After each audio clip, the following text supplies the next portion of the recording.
Aurten ere martxoaren 3ko sarraskiaren urteurrena ospatzen dugu. Polizia frankistak milaka langileren asanblada bat desegin zuen Gasteizko San Francisco eliza gazetatuz. Irtetean bereizik gabe jipoitu, eta ondoren benetako tiroketa eginez. Balaz, zauritetako dozenaka lagun eta hildako 5 langile.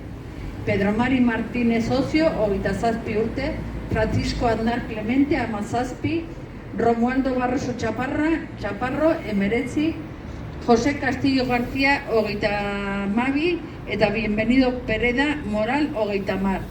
Beste 2 hilketa greba jendetsuetan eta errepultsa manifestazioetan Juan Gabriel Rodrigo Nafo, 19, Tarragona eta Vicente Antón Ferrero, Basauri, 18 urtekoa. Un año más conmemoramos el aniversario de la matanza del 3 de marzo.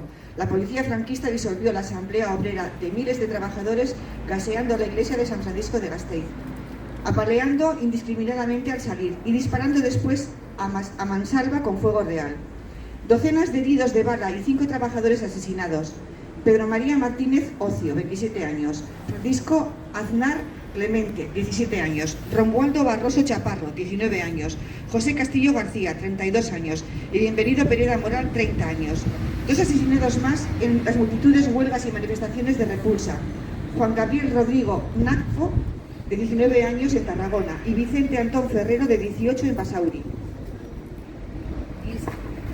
Zuzenbidearen arabera preskribatzen ez direnak eta amnistiatu ezin direnak. Baina Espainiako estatuan zigorrik gabe daudenak, memoriarik eta justiziarik gabeko transizioa izartu zutenen borondate politikoagatik. Diktadura frankistaren itzal luzea frankismoko krimenak epaitzeko eta bereziki Martin Villa, ministro frankistak, sarraskiaren arduradun politikoetako bat epaitu eta zigortzeko jartzen ari diren traben atzean dago. Crímenes de lesa humanidad que ni prescriben ni pueden ser amnistiados, según el derecho internacional, pero que están impunes en el Estado español por voluntad política de quienes pactaron una transición sin memoria ni justicia. La alargada sombra de la dictadura franquista está detrás de las trabas que se están poniendo para que se juzguen crímenes del franquismo y especialmente para que el ministro franquista Martín Villa, uno de los responsables políticos de la matanza, pueda ser juzgado y condenado. Ia 5 hamarkada geroago antzeko arazoak izaten jarraitzen dugu. Kapitalismoaren azpian ez baitago konkista egonkor edo iraunkorrik.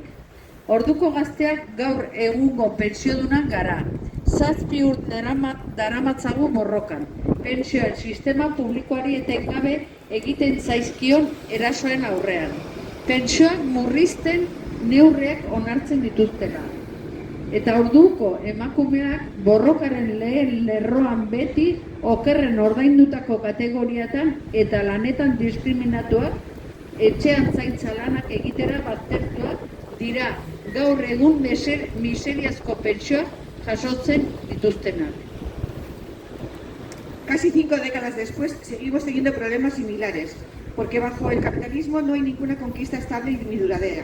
La juventud de entonces somos las personas pensionistas de hoy, en pie de lucha desde hace 7 años, ante los continuos ataques del sistema público de pensiones, que aprueban medidas para recortarlas. Y las mujeres de entonces, siempre en primera línea de la lucha, discriminadas en las categorías de trabajos por grados, relegadas a tareas de cuidados del hogar, son quienes hoy perciben pensiones de miseria. Euskal Herriko pentsiodunen